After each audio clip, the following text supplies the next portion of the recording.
சின்ன சின்ன முருகைய சிங்கார முருகைய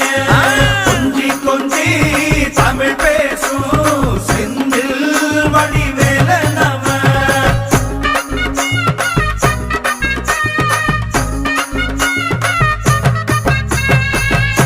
தமிழ் செல்வன் என்பார், சத்குணசீலன் என்பார்,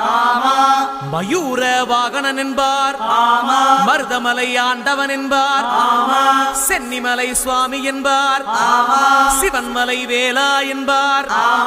ஞானவடி வேலன் என்பார், வேலாயுத சுவாமி என்பார், தேவாதி தேவன் என்பார், ஸ்கந்த குரு என்பார், அவ்வையிடம் ஆசி பெற்றவனாம், அப்பனுக்கே பாடம் சொன்னவனா, கார்த்திகை பெண்ணிடம் வளர்ந்தவனா, தேன் தமிழ் காத்த தெய்வமா, மயூர வாகனத்தில் வருபவனாம், சித்தாதி சித்தனா, சஷ்டி கவசம் கொண்டவனாம், அப்படிப்பட்ட முருகனவே ரொம்ப ரொம்ப சின்னவனா, முருகன் சின்ன சின்ன